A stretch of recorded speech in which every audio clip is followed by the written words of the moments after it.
What's going on, everybody? Welcome back to another episode of the Three Wide Podcast. You know who's here already.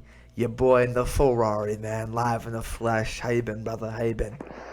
I'm alright. Just been chilling with the race director. Oh, you fucking Alonso wannabe. Jesus Christ.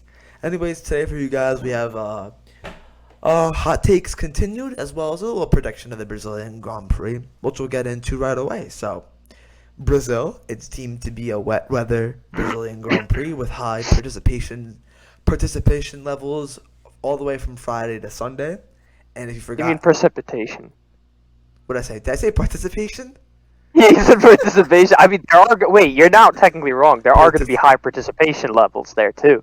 You know? Big You save. know? But That's why I'm the race director. Thanks for the save. race Uh, director. uh, yeah. So, and also it's a sprint weekend, which is pretty cool. So qualifying in terms of the sprint race. We This don't is know what the happened. third sprint weekend? Huh? The third sprint weekend this is? Fourth. Or the No, I second? think it's a fourth. Fourth. Austria. Is it actually? Imola. Okay. Okay. There Those was are the one only two that I more. remember. There was off the one top of my- more. I think it's this one. I think last year was three. I feel like there was one more. Nah, pretty sure this is the third and last one. No, I think there were three last year. I think they want to make it either it is four or they want to make it four. I can't think of the other sprint weekend, but yeah. So yeah, it's at least three. We all know what happened last year in Brazil, but that's when Mercedes were good, and it was dry. Now it's gonna be most likely a wet weather Grand Prix. Yeah, it's three. It Three. is three. Okay. Yeah, it's I three. think Yeah, because it's they Imola, want Austria, and Brazil. they want to make it Yeah. four. I don't know what. I remember that it's being in the news that they want to add one more. But anyway, Yeah. we all know what happened last year in Brazil. I missed that race because I was busy with somebody at the time, and I was more upset at missing the Grand Prix than what actually happened with that somebody. It was pretty sad because it was such a good race and I missed it. I won't be missing this one though. Your predictions for the race before we get into it. Well, you know what they're saying. Hamilton did good last year. I really want Hamilton to win, but if not Hamilton, then I really want my boy Leclerc to finish off the season with at least one more win, please. Like, he has 3 wins this season. I need him to get one more, like at least 1 or 2 more. Although I don't know if that's gonna happen in Abu Dhabi, but like at Brazil, it's the comeback race of like the century. One of the best races on the calendar. Period. Oh, for sure. One of the I just did definitely cracks the top 5 with ease. I just did the tier list video, which if you're subscribed to the Ethan Rice 23 channel, you'll be seeing on Saturday. I put it in GOAT tier, and there was no debate. No debate. Like that's, Brazil always provides. Hopefully, I'm not jinxing it, so I'm gonna knock on wood when I say this. Hopefully, the race on Saturday and Sunday provide great racing, like it's always been providing. Yeah. I agree. But if I had to say, I mean, like honestly, I want to say Lewis, P1. Just give me three. Just give me the podium. Lewis, Charles Max. That's fair. I hype up my boy Charles way too much, but like I can't. Yeah. For He's me, right.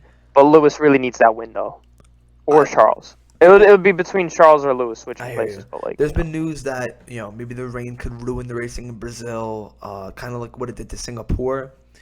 The last time there was rain in Brazil, it was the 2016 Brazilian Grand Prix. Hold on, I'm just getting my pen right here. And that race I watched live. That race had so many moments. You had Kimi spinning, and I think one of the McLarens. That's because he missed the presentation by Pele, right? That's because he missed the presentation by Pele. That's exactly why. Max spun and just kept out the barriers. You saw Max Verstappen from like almost 3/10 back overtake Rosberg, which is amazing in the rain. Yeah, that was one of the first races we saw Max Verstappen. We're like, yeah, this guy's nice. Yeah, so Brazil always conjures up some good racing. So hopefully that continues. Okay, so my heart is saying Lewis to win, right? But predictions, right? If I'm a betting man, I'm going Max in first. Like I'm just gonna go with Max in first. Like if I'm a betting man, I'm gonna go. Yeah, that'd probably be the smartest choice I'm to gonna go go. no cap. I'm gonna go Max, Lewis, and Charles. 1, 2, 3. Mm. Yeah. So That might actually probably end up happening, but still. we'll see what happens. But it's gonna be an interesting race. Hopefully you guys enjoy it as much as we do. But let's get into some hot takes. Do you have any in mind before, or do you want me to start? You can start. You can start. So you don't have any in mind. You're just gonna go off. You're gonna think while I say mine. I'm thinking, but like I don't know if I Take your should. time. I'm just Yeah, busting. I mean, I technically have one, but like I don't know, like Also, don't worry. All right. I think I have is that sooner rather than later, we could potentially see Lando Norris versus Max Verstappen for the championship. let me say that again. Sooner rather than later, we could see Lando Norris versus Max Verstappen in the championship. Sooner than we think. Like going down the years. Soon, the next couple years. Yeah. If McLaren builds a I'm not even normal saying car. if. I say You're not even saying that. Lando gets a move to a top team if McLaren don't provide it. Or McLaren gets their shit together. Because before Lando extended his contract, you know who he was talking to, right? Red Bull? Is it like confirmed that he was talking to them? When did that come out? I didn't hear anything about that. It came out.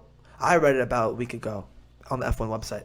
There were talks between Lando Norris and Red Bull. There were talks before his contract extension. There were talks. And I think if McLaren continue to underperform, those talks will resume, and eventually Lando Norris and Max Verstappen might be in the same team. That's my hot take if McLaren failed this season. But just to add on to that point, because it meshes with the hot take of McLaren, I said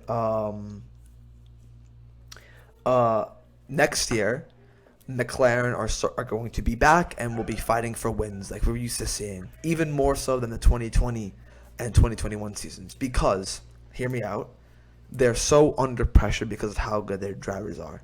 You have Lando Norris, who is a proven talent in Formula One, who should be a multi-race winner. Let's be honest, he should be. He isn't.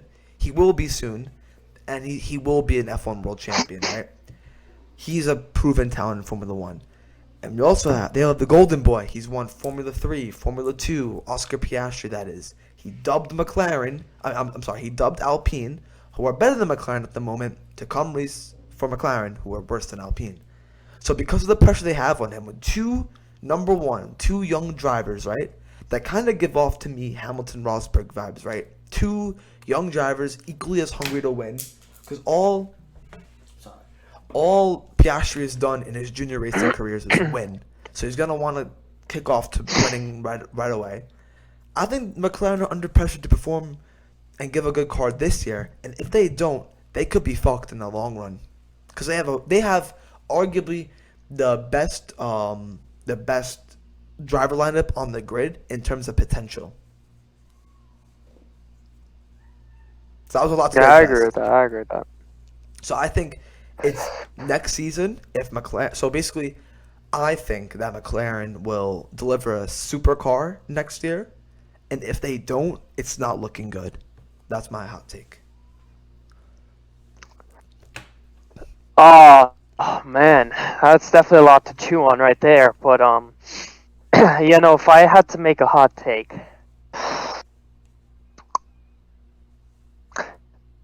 I was revisiting the past videos, and you know how I'm a fan of like the early 2000s, what do you think of that one? late 90s. Wait, what do you think of that?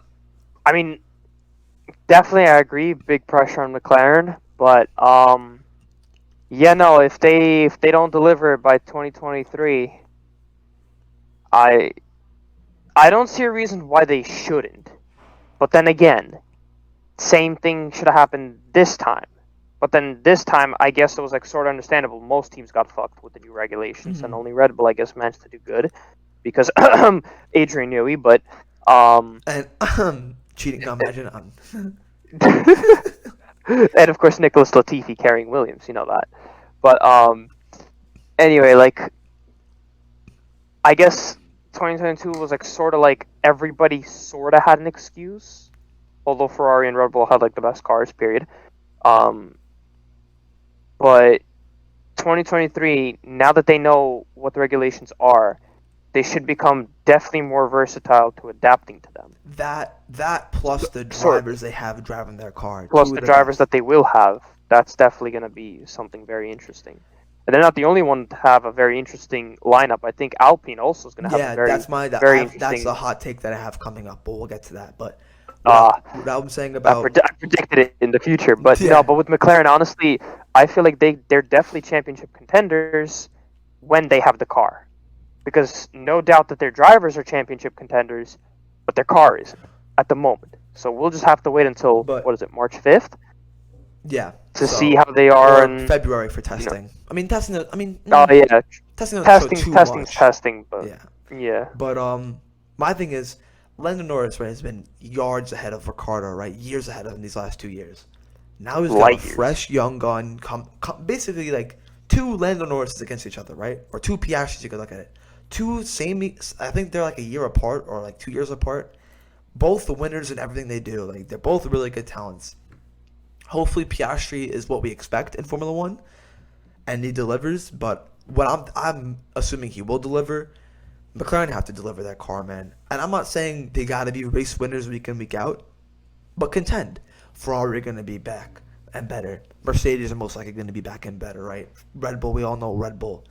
If McLaren could get like a couple wins throughout the season or consistent podiums, consistent maybe top 4 finishes, that's solid. I feel like that's solid.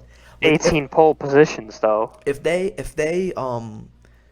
battle, because they battled a lot with Alpine in 4th, right? If they're 4th battling with 4th and 2nd and 3rd in the constructors, that's a win for me for McLaren. And because they have a real project right now of 2 very young drivers who are very capable of being multi-world champions. So that's my hot take on McLaren. So if you want to bring yours. Yeah, no, I definitely agree with that one. Mine's going to be a little bit, I guess, sort of bland. Probably unpopular, but I was rewatching a lot of the 90s and 2000s. You know how much of a big fan I am of that. And just a reminder for those who don't know, there was no DRS. This was before DRS and all of the, I guess, sort of power steering type stuff. And before the regulations, this was like the small cars era. And I guess my hot take is overtaking and winning races back then far more difficult and more accomplishing than it is today. So basically, you're more accomplished if you won races before the hybrid era than you were after the hybrid era, simply because of stuff like DRS and I guess like other things that came along with that. I mean, yeah, DRS makes it easier to overtake, but genuinely, if you had this skill to overtake a car without DRS, and slipstream counts. Slipstream's fair game, tucking in your car, getting the better exit. Drivers still do that nowadays. I'm gonna simplify your hot take in one sentence. Ready? The era you're talking about is a lot more driver dominated than this era, which is more constructor and engine. Yeah, engine dominant. Yeah, so I feel like that was real racing. That's your hot take. So then sort of what it is. Then sort of what it is. Even now. the 2000 early 2010s were more driver. Before 2014, basically. Yeah, driver. Well, actually, DRS was like 2012, I think. So. No, but even we're more driver. Yeah, so like. Oriented, right? Yeah. Than constructor. I agree with that. We saw. I think what was the one that was like Vettel, Alonso, Hamilton, Raikkonen were all in the shout for the championship? I think, was that 07? 2010. 2010. That was 2010. It all came down to Abu Dhabi. They were like... Right, there was 4 drivers. Under 10 points. It was like Hamilton, Vettel, Alonso, Button, Webber, and like... Basically, yeah, those top 5. Even like 2016 when Rosberg won, there was a way for Vettel... For like 10, yeah. Yeah. Even in 2016 when Rosberg won the world title, there was a way Vettel could have won it, I'm pretty sure. It didn't happen. It wasn't likely, but Yeah, we've seen. Technically, same thing for 11, 12, and Yeah, you can say 13. for Alonso was only separated by like So I think Alonso Lewis and honestly like a Raikkonen were 6-time one world point, champion. and I think the drivers Yeah, under like 5 points and stuff. Yeah, yeah, it's a lot of constructor dominated, which I definitely agree with. And to your point, in the '90s and early 2000s, overtaking was so difficult, right? If you had the bravery, especially because the cars weren't as safe as they are now, right? yeah. And like you said, all the technological features weren't implemented, right? So yeah, of course, it was much more demanding, and a lot more courage was required to overtake in places you wouldn't think of overtaking, like 130R, for example, wouldn't have been easier overtake now as it was back then. You know what I mean? Like it was so hard to, Yeah. you know. Plus with the lowered cars or fast, you know what I mean? Like I definitely agree with that take. Of course, you can still tell which driver is good. You know, Latifi to Hamilton, but you know, there was a lot of equality in engines and constructors back then. Not fully equality. You had like what was that Ford team that was really bad? What was it called again? Ford was basically uh even though they supplied for Benetton, they were technically I don't know Wasn't there like a bad team, like a them and really bad team, like in the '90s? Andrea Moda was That's it the one. Andrea Yeah, Moda? Bro, I don't think they had an engine supplier. yeah. But you could I think they tell. just put a vacuum Yeah, cleaner in you were there. able to tell who like what drivers were great, which ones weren't, because it was more in equality. But that's just life, isn't it? Like as you know, more money came into the sport, more like you know with the ESPN. ESPN is kind of new into broadcasting Formula One. It's not always been in the United States. Now you got the Netflix documentary, a lot of money coming into Formula One. That only promotes the richer to get richer in terms of teams and the poorer to get poorer. You know what I mean? So, Yeah. anyways, going to the Alpine take I had. This is a quite contrary one, but I think Alpine are going to have a big fall off this coming year. Fall off? I think they're going to fall off hard Amongst this year. drivers or the team The itself? team itself. Really? Because they're looking sharp. I mean, the Right Renault, now. you know. But I think what's going to happen is I don't think Gasly Alcon's going to work. I really don't. That they're what? I don't think Gasly Alcon's going to work as a teammate pairing. Hopefully I'm wrong because I like seeing Alpine do well. It's another team to contend for the midfield with. But I have a feeling the likes of Alfa Romeo might pass them. Aston Martin have the potential of passing them. Potential. I feel like Lawrence Stroll has something up his sleeve if he's signing Fernando Alonso and I mean, in terms of potential, I think we all know that Aston Martin, Alpine have the potential, but Alfa Romeo, I'm sorry, but that's a long shot. They, honestly, if they were a midfield contender in last year, this year, I can't say that they're midfield contender. Like They're they're like sixth. they belong with the Williams. they're sixth. Actually. They're sixth. Yeah, but watching them in the race, I mean, in the first few rounds, they were not bad. Then they had a big fall off. Bottas has been really good for them recently, and Joe's really. I mean, yeah, but like the car doesn't now with doesn't the have Audi the partnership dominating feeling. happening. Well, that's because of the Sauber end, but you know, I think Alfa Romeo's pulling out or something. But Yeah, I mean, I'm convinced that. I mean, I think if Gasly and Ocon do work, Alpine could be a real threat. yeah, But I don't know. A full French team, there's like, you know, I feel like it's very not one-sided following, but you know, you're kind of narrowing down your like your support. I don't know about that. I feel like that'll be an interesting combo. You know, Alpine. I mean, It's very interesting. at I least agree. at least in my opinion, I think Alpine's definitely a top 5 contender. Top 5. Well, they're fourth right contender. now, so of course, yeah. But I Yeah. honestly think No. But in general, like Alpine definitely is like a top 5 contender. I mean, Yeah. we've seen what Renault could do in the past. I mean, 2005, 2006, they were like absolute animals. Even in last year, they were still really good. I mean, you know, what I think they've proven themselves for sure. But Right, but I think this The summer French combo is risky, especially between those two. I think it could go. I think they could either fall off or make a really big step because, in my opinion, why would you have a really really talented young driver who you was currently contracted to you, dip you for McLaren, and why would Fernando Alonso not give you any warning about leaving, and just leave for Aston Martin? I think that might hurt them, and I think the combination of Ocon and Gasly just might not work to the way they want it Well, to. I think it's fair to consider telling everybody that I think the reason Alonso left obviously because of money, because Lawrence Stroll's deep pockets, but I think he was only given like a 1-year contract, where Aston Martin offered him a multi-year contract. So I think Alonso wanted to race more for Alpine, but Alpine didn't want to give him that. So I think that's why Alonso left. Now I'm saying, do you think that will backfire on Alpine? I think that will definitely backfire on Alpine, for sure. Personally, if I was Alpine, I would not let go of Alonso. Personally, not even for Gasly. Gasly's had race wins, but not against the Minister of Defense. I'm sorry. Like, if I ever had the chance between Gasly and Alonso all the way. Yeah, he's much more consistent. All the way. That's my hot take on. But Alpine. I think that for the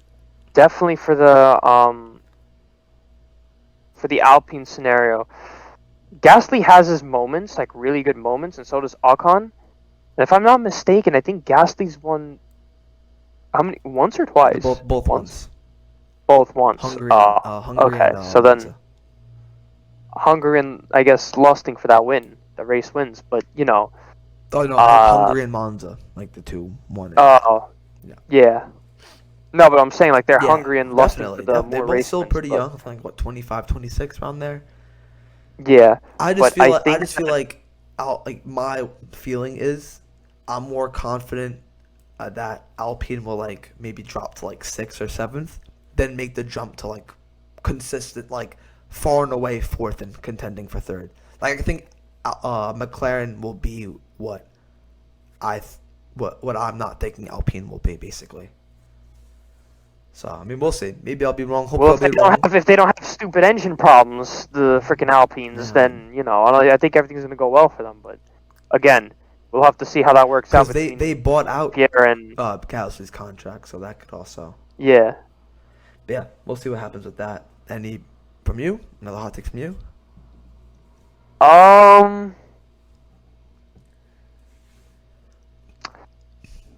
was thinking about this one, but I'm not really sure because I can't predict. AlphaTauri was dominant in sort of 2020, 2021.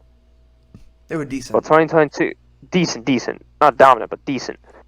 They fell off massively in 2022, for sure. Yeah. But in 2020, 2021, they were definitely decent.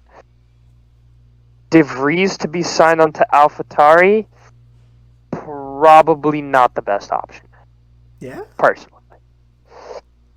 I mean, let's be honest. If you're putting AlphaTauri, you're in the lower team. Like, not the lower team, but, like, it's basically Red Bull's trash can. Or sort of disposable trash bag. If you know what I'm saying, you know? Where else did they have to go? You get what I'm basically... That's the thing. Personally, I would have probably put... I don't know, if let's say Piastri stuck with Alpine, I would have put De Vries probably in a McLaren. But he didn't. You know what I'm saying? Alpine. But he didn't. So maybe De Vries to Alpine wouldn't have been too terrible of a choice either, because he's definitely Formula E, you know, Formula 2 world champion. I mean, definitely has some credibility to his name. You know, and definitely Williams. Points on his debut. That's already plus. You know, I wouldn't put him in a Williams because I feel like they're not gonna. They're not in a Williams. Oh well, yeah, in a Williams of all fucking cars. You know, even Haas look better than a Williams these days. But probably De Vries going to AlphaTauri. I mean, we'll see. Maybe they might actually have a pretty good car. I think they have a plan next for season. I think they have a plan for him. I think it might be similar to the Checo plan. I think De Vries might take the Checo role when Checo might be done. But I don't want to see him like doing like. Yeah, but then that means that Yuki would be the primary driver primary focus. Which again, that's not necessarily a I bad don't think plan, no. I but don't like think they I have sort of a want. real plan for Yuki. I think Yuki might, when the time comes that he might, do like a Mick and depart from Red Bull. I think De Vries are like, they might Like a make, Mick. yeah, like he might cut ties with Red Bull. I don't see Yuki breaking into Red Bull anytime soon. Wait, Mick? Did Mick cut ties with anybody? Ferrari. Well, Ferrari cut ties with Mick. Ferrari cut ties with Mick. I can see that happening. Mick With, didn't. no, that's what I mean. Well, I see Red Bull. Maybe I don't see Yuki slipping in a Red Bull.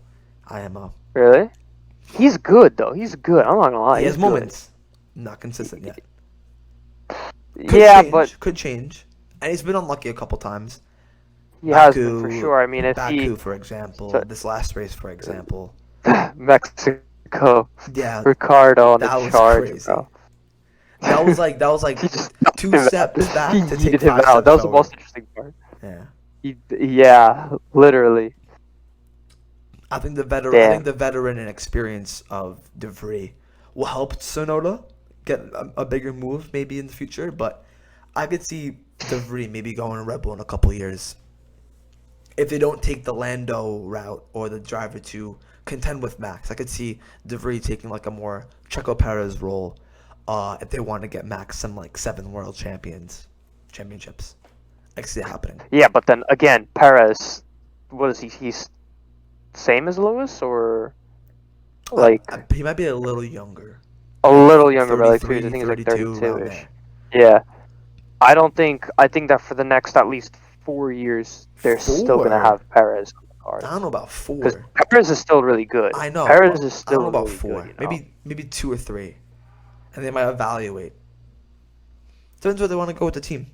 But yeah, that's my little hot take on Alpine. So what about you? Oh, you said the De Vries stuff. I mean, basically, I would have put De Vries in a better team. I think he deserves to be in a better team. You know, I mean, points on debut. Formula 2, Formula E champion. I think he deserves a better team, but there's nowhere else to really put him in. You know, I wouldn't put him in a Haas, Williams, and ideally, I wouldn't even put him in an Aston Martin or a AlphaTauri, or for that matter, Alfa Romeo. But that's basically half the grid of shit cars, and the rest of them are good cars with no seats. So yeah. I guess AlphaTauri was probably the best bet out of that lot. Although, had Alonso not moved, probably also maybe Aston Martin wouldn't have. Just a quick thing about AlphaTauri, you know? With the Red Bull salary cap deduction, what does that mean for AlphaTauri's development? Is it a completely different team? Like, I don't know. Like, I guess they get the same. I know what you're saying. Is it a completely different team? Like, do they have different like? I think that because Red Bull got fucked. Will AlphaTauri get fucked because of Red Bull? Is what I'm saying. I don't think so, right? I want to say no, but they are sister teams. I think it's just like the engine components and like the components of the car. I think I could be wrong though. But yeah, I have a hot take that might hurt you a little bit. But don't. Oh no. Let me explain it. It better not be about my boy. It is, but it's not that bad. I swear to God, bro. He just doesn't like my boy. He just doesn't like my guy. I know I do, but I think it's no, he does. I think Carlos Sainz will make a bigger jump next year than Charles Leclerc. I'm not saying Charles Leclerc will go backwards. Don't get me wrong, but I think we're going to see a more competitive Carlos Sainz. A more competitive Carlos Sainz, I agree with. There was a point during the season where Sainz outscored Leclerc 9 out of 10 races. I know. He should have done better in Brazil, in America, if it wasn't for that fucking kamikaze of George Russell. Oh, it just turned on me. Fuck up, George. The Vissel. Silver arrow. That's what I call a silver arrow. Literally poked out his hydraulics. Yeah, silver arrows, bro. We saw Sainz get pole a couple of times. You see him on the podium. That was his second pole. Yeah. First in Britain, second in America. I think Sainz a really definitely Carlos Sainz could go. I can see him making. I see him making a bigger jump than Leclerc. I think Leclerc's gonna have a better season than this year. That's for sure. I think we're gonna see a multi-race winning Charles Leclerc, but I think we're gonna see a bigger jump because we've already seen Leclerc do really, really well. But there's not much more talent-wise for Charles Leclerc to improve on. It's just consistency now. I'm saying Carlos Sainz, you'll see a new driver from him, a much more. He's consistent. His I'll just become more lucky, I suppose. Not get DNFs like in Japan, where it got taken out. Or get Australia, screwed where by it fucked up. silver arrows. Yeah. Or get screwed by silver Yeah. arrows, because that was painful. Because imagine how that race would have turned out. Definitely So I'm saying, differently, who for knows? Who knows? sure. But yeah, I think Carlos Sainz will make a big jump. What are your thoughts? Because you are the Ferrari I agree with man. him making. I agree with him making a bigger jump, but I still feel like I don't know. At Ferrari, I mean, between Charles Leclerc and Carlos Sainz now does have one race win, but you know, I feel like they're both getting like propelled. Like I don't think like Ferrari's Well, like yeah, sort of yeah, like yeah, pushing yeah, one or the other. definitely, They're relatively equal in points. It's I like think the they're both McLaren getting partnership propelled. next year. It's like Basically, yeah. basically. So I don't think anything funky is gonna happen over there. There's no like one or two driver. Yeah, I think they're both like number one drivers. Yeah. You know.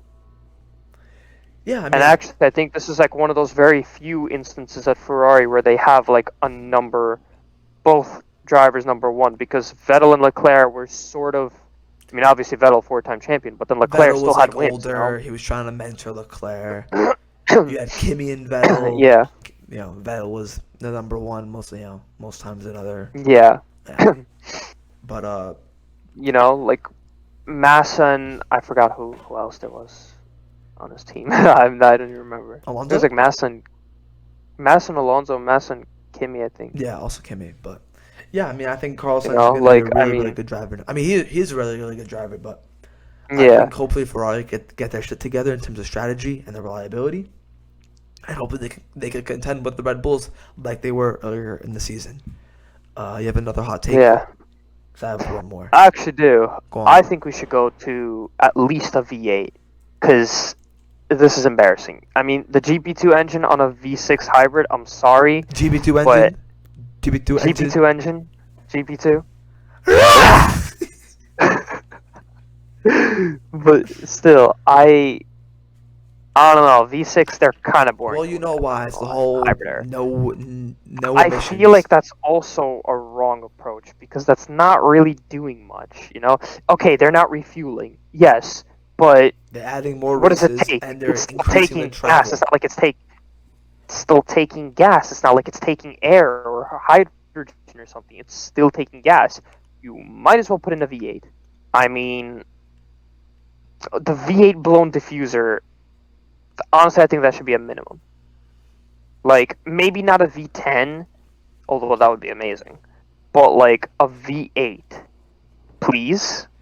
Yes. Maybe smaller car as with well. with the net zero emission, this is not happening, sadly. I mean, But the net zero emission doesn't make any sense. Like, personally, a hot take, the net zero emission doesn't make any sense because we're still using It doesn't, gas. It's not- because look- you want the net zero shit. If they did that in Formula E, that would be like, okay, it's a no-brainer. They're all using electricity. That none of that, like, you know, net zero. They should put to Formula E, the non-interesting one. You know, like the one that nobody cares about. Basically, actually, I Formula mean, E you is know. very interesting. I actually like Formula E.